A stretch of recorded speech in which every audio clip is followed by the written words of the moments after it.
شہیدوں کے بارے میں اللہ فرماتا ہے، اللہ تعالیٰ نے ارشاد فرمایا فارحین بما آتاہم اللہ من فضلہ، کہہ لو نا، فرمایا جو اللہ نے ان کو اپنے فضل سے عطا فرمایا ہے نا وہ اس پر خوش ہوتے ہیں۔ کیا ہوتے ہیں؟ خوش ہوتے ہیں۔ اب یہ خوش ہونا، ناراض ہونا، یہ زندہ لوگوں کا کام ہے یا مرے لوگوں کا؟ زندہ لوگوں کا کام ہے۔ تو شہید مرنے کے بعد زندہ، یہی سورہ آل عمران ہے اور آیت نمبر 170 ہے۔ یہاں بھی شہیدوں کے بارے میں فرمایا جا رہا ہے، فرمایا یستبشرون بنعمت من اللہ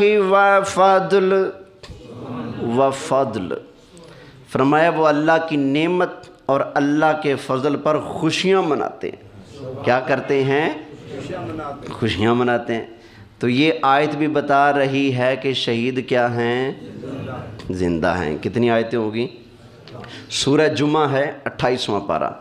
اللہ ارشاد فرماتا ہے، اللہ تعالیٰ نے ارشاد فرمایا هو الذی بعث فی الامیین رسولا منہم یتلو علیہم آیاتہ ویزکیہم ویعلمہم الکتاب والحکمہ وإن کانوا من قبل لفی ضلال مبین۔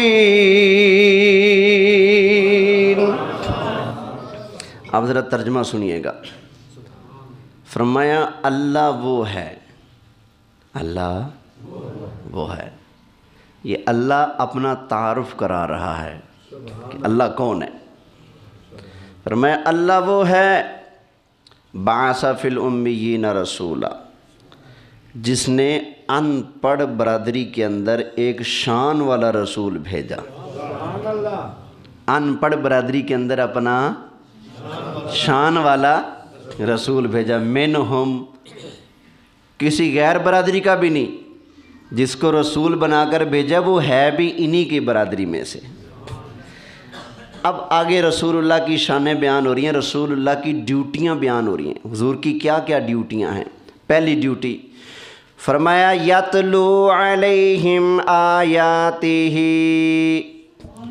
حضور کی ایک ڈیوٹی یہ ہے کہ حضور لوگوں پر اللہ کی آیتیں پڑھتے ہیں۔ کیا کرتے ہیں؟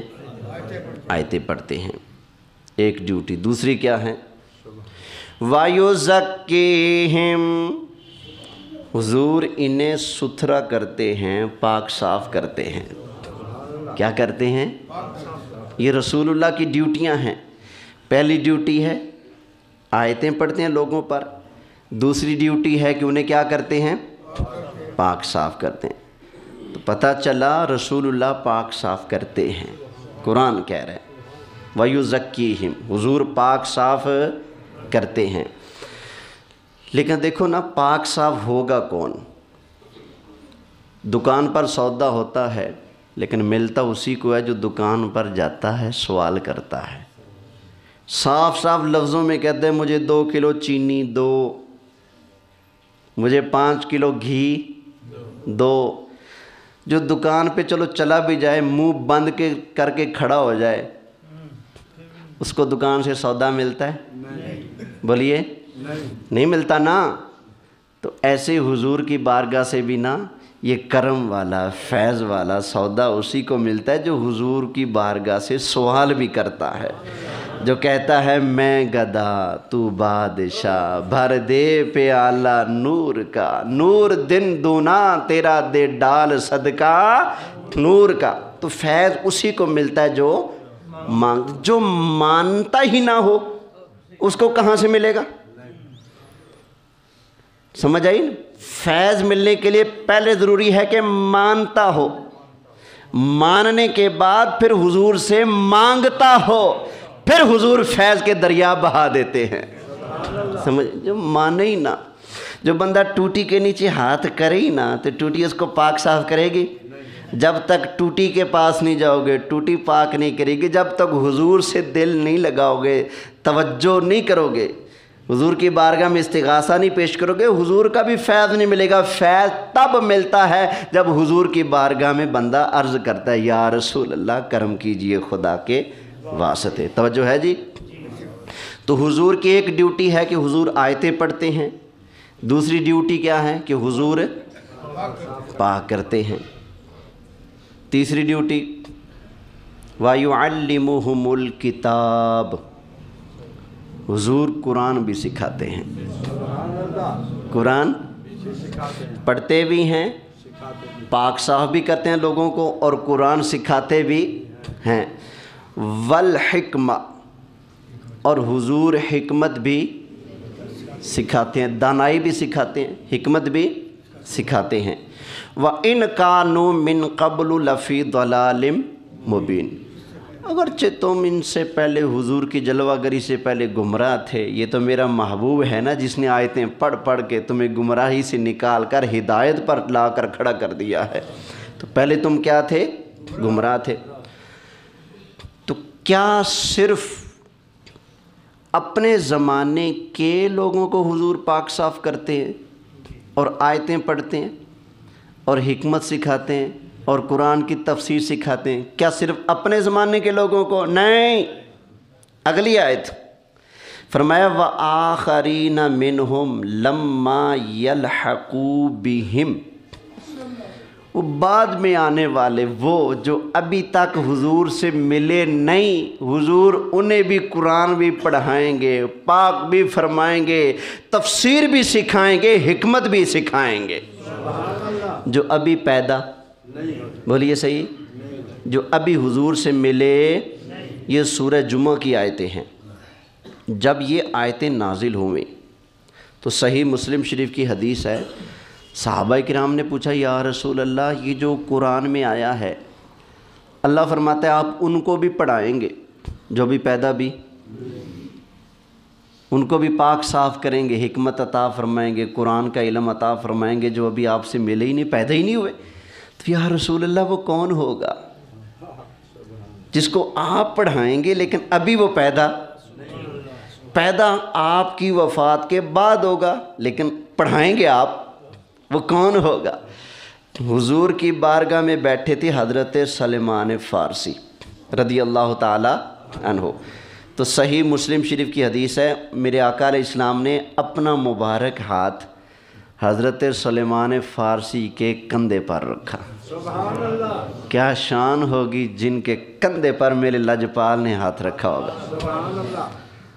اور ایک باپ نے نا اپنے بیٹے کے کندھے پر ہاتھ رکھ کے پوچھا تھا، کسی نے شکایت کی تمہارا بیٹا بہت تکبر کرتا ہے، بڑی آکڑ پھاکڑ آ گئی ہے، تو باپ نے سمجھاتے ہوئے ایسے کندھے پر ہاتھ رکھا اور پوچھا بیٹے بتا سب سے بڑا طاقتور انسان کون ہے؟ اس نے کہا میں ہوں۔ باپ نے کہا واقعی لوگ ٹھیک کہتے ہیں، اس کے اندر تو بڑی آکڑ پھاکڑ آ گئی ہے بھائی، اپنے آپ کو سب سے بڑا سمجھنے لگا ہے۔ اس نے جا کر اس کی ماں کو بتایا تو تیرا بیٹا تو بگڑ گیا ہے، وہ اپنے آپ کو سب سے بڑا سمجھتا ہے، اتنے میں اوپر سے بیٹا آ گیا۔ تو پوچھا کیا بات ہو رہی تھی؟ ماں نے بتایا تو تیرے بابا شکایت لگا رہے ہیں، یہ کہتے ہیں کہ تو اپنے آپ کو سب سے بڑا سمجھتا ہے۔ اس نے کہا ہاں پوچھ لو بے شک، ہاں جی سب سے بڑا کون ہے؟ اس نے کہا ابا جی ہیں سب سے بڑے۔ تو باپ نے کہا اے تو پہلے کہہ رہا تھا سب سے بڑا میں ہوں اور اب کہتا ہے کہ ابا جی سب سے بڑے ہیں۔ اس نے کہا ابا جی پہلے جب مجھ سے آپ نے پوچھا تھا نا اس وقت آپ کا ہاتھ میرے کندھے پر تھا، بس جس کے کندھے پر باپ کا ہاتھ ہو نا وہ سب سے بڑا ہی ہوتا ہے، تو اس لیے میں نے کہا میں سب سے بڑا ہوں۔ اب میرے کندھے پر آپ کا ہاتھ نہیں ہے اس لیے میں اکیلا ہوں، اب ڈبل نہیں ہوں اس لیے آپ مجھ سے بڑے ہیں۔ تو میں سمجھ گیا سبحان اللہ، جس کے کندھے پر باپ کا ہاتھ ہو جائے وہ کہتا ہے بلے بلے بلے بلے۔ تو حضرت سلیمان فارسی کی کیا شان ہے جن کے کندھے پر میرے لجپال نے ہاتھ رکھا تھا۔ پھر حضرت ابوبکر صدیق کی کیا شان ہے جن کے کندھوں پر حضور نے صرف ہاتھ نہیں حضور نے خود سواری فرمائی تھی، حضرت ابوبکر صدیق رضی اللہ تعالی عنہ۔ تو حضور نے فرمایا یہ جو سلمان فارسی ہے نا، فرمایا وہ جو بندہ آئے گا بعد میں، پیدا بعد میں ہوگا لیکن میں مصطفیٰ اس کو خود پڑھاؤں گا، سکھاؤں گا، کتاب اور حکمت عطا فرماؤں گا۔ فرمایا وہ ان کی برادری کا ہوگا۔ وہ کیا ہوگا؟ ان کی برادری کا ہوگا، ان کی قوم کا ہوگا۔ پھر آگے حضور نے فرمایا کہ اگر ایمان اور علم زمین سے اٹھ کر ثریا ستارے کے پاس بھی چلا جائے نا، جس کو میں پڑھاؤں گا وہ علم اور ایمان کی بات وہاں سے بھی حاصل کر کے لوگوں تک پہنچا دے گا۔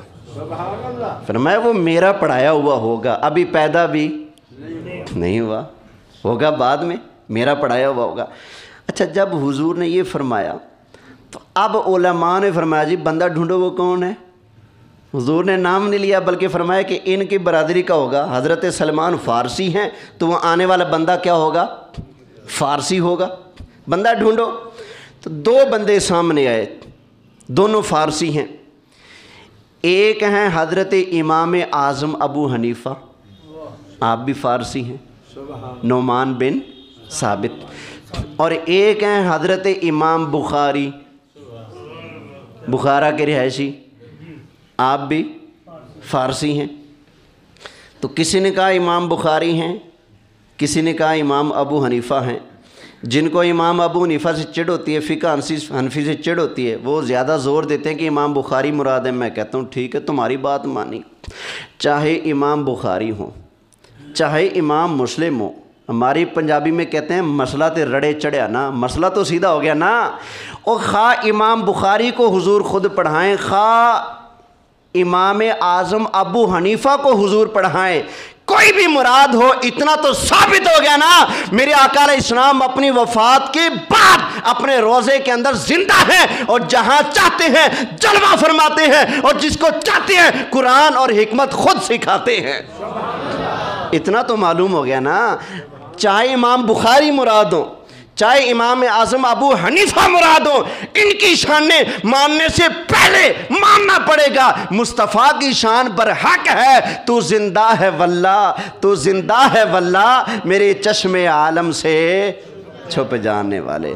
اللہ کی بارگاہ میں دعا ہے اللہ تعالیٰ یہ میرے الفاظ، یہ کلمات اپنی بارگاہ میں قبول فرمائے۔ وما علیہ الا البلاغ المبین۔